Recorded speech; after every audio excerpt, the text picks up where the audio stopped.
All right, guys, we're going to have some fun here. So how much have you told Mike about Carson Wentz already this week? I mean, it's just kind of conversation in passing. You know, he's playing in a different offense. There's really not much. I could tell him if he was playing in Doug Peterson's offense what he likes and what he'd go to, but it's a different offense I really don't know much about, so there's not been much. We on the outside kind of think like those things do happen. Does that happen, Mike? I mean, do you ask other players and other coaches who have been around other people in the league? Oh, of course. You spill all the beans. Yeah, any information they got, we're happy to hear about it. What is this like, press, for you being the offensive coordinator of the Jacksonville Jaguars? I'm sure in a sense it's on the ladder of dream jobs, right?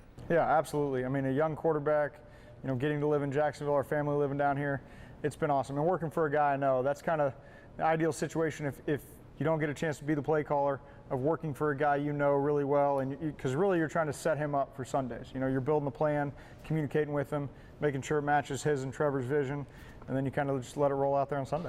All right, is there a little less pressure on you because he's going to call the plays, or is there still pressure on the offensive coordinator? Well, I mean, I think I put enough pressure on myself either way. I kind of live and die on every single play, so that's how it is. Do you wish, do you like the fact that he's going to call it and you can be that second ear? Yeah, I enjoy that. I mean, you know, the ultimate goal is to have as much control as you can, but I think he and I have had good dialogue through our court. You know, this is our 6th year together now, so I think we have a good feel for each other and how we want to communicate and all that type of stuff. So it's a good situation to be in. Mike, you get a chance to call that first play on Sunday as a defensive coordinator. Have you thought about that? Not really. You know, happened the Hall of Fame game. The first time going out there, call it that game.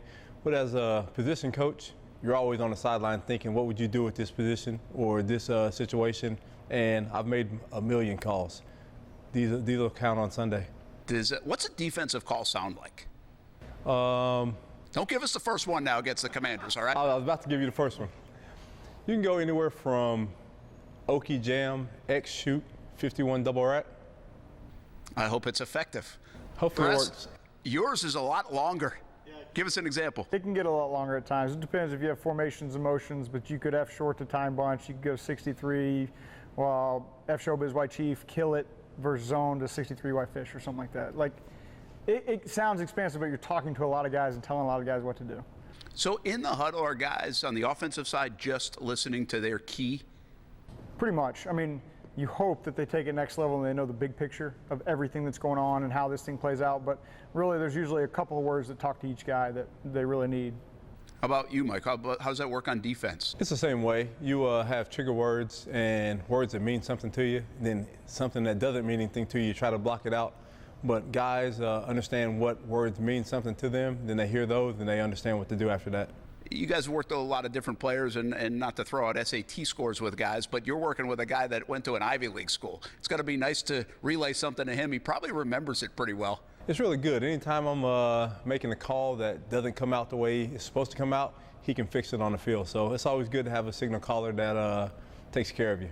Press, I heard something in Doug Peterson's introductory news conference in this building that I don't think I've heard before.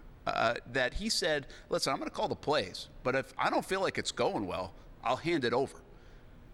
Will he really do that? Let's hope it doesn't come to that. You know, I got a lot of confidence it's going to go well for Coach, and you know, it's like Mike said, we're always sitting there. We've all got the game plan. We've worked through the week. We understand what we want to get accomplished in each situation.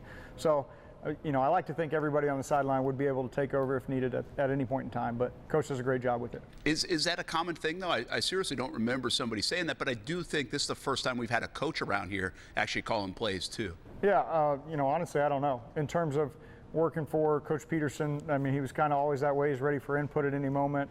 So I don't necessarily know any different.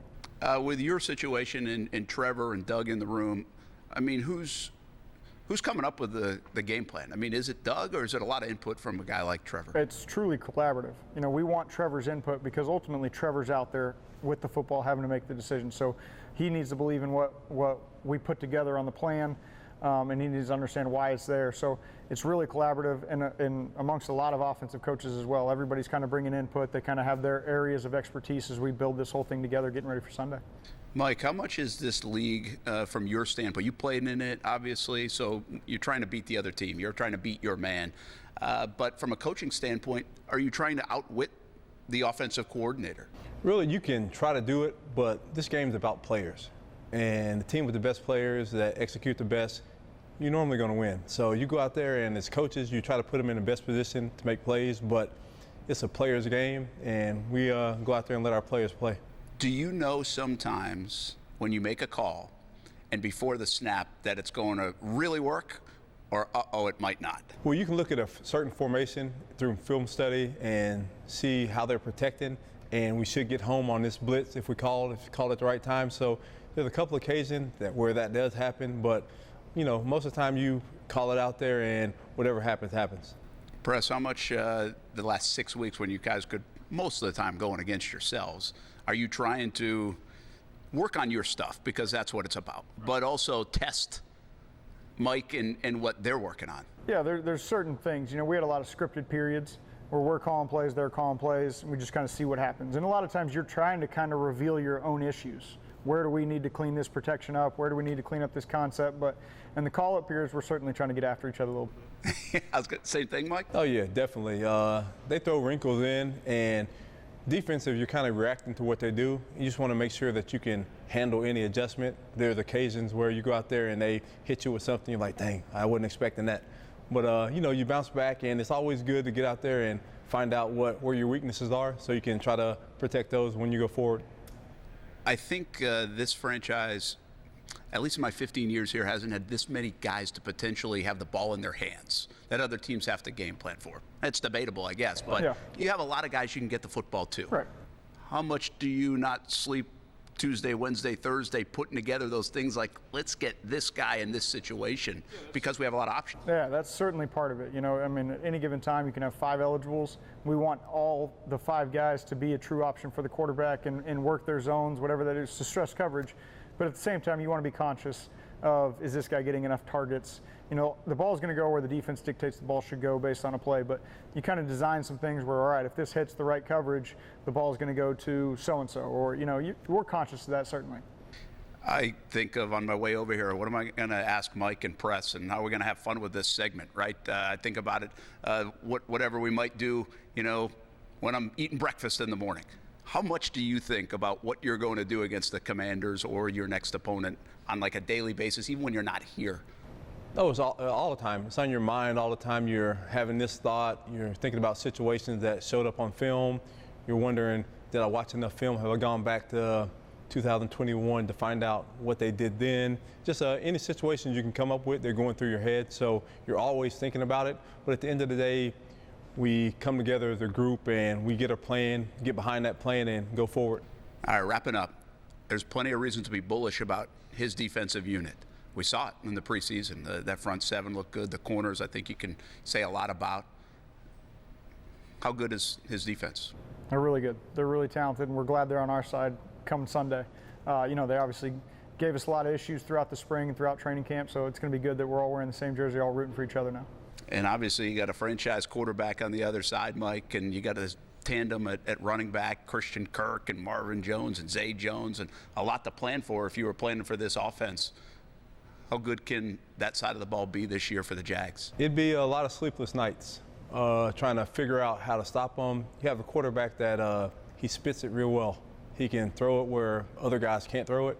And the weapons they have on the offense side of the ball, there are guys that when they touch the ball, they're going to make things happen. And we're just happy we don't have to face them when everybody else is watching. We can do it out there on the practice field where it's just us.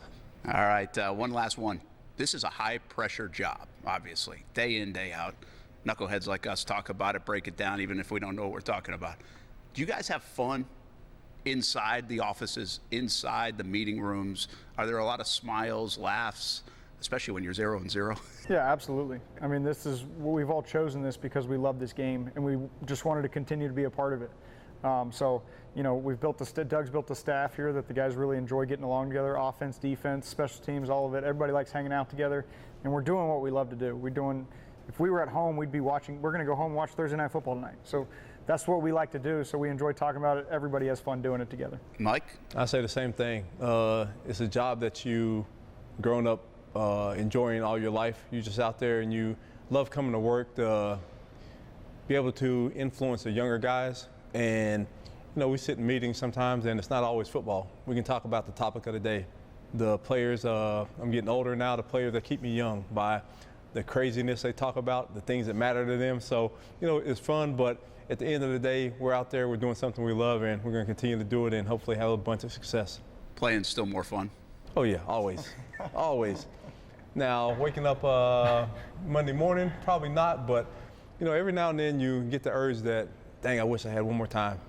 Yeah, but this is the next best thing to it. You can impact the game in certain ways by making calls, so it's pretty fun. I'm excited about it.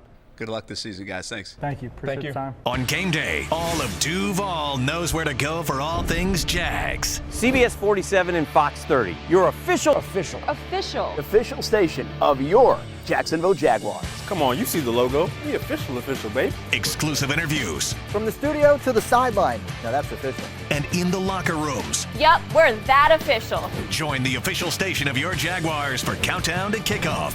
Sunday at 11:30 on CBS 47. Brought to you by your local Ford dealers.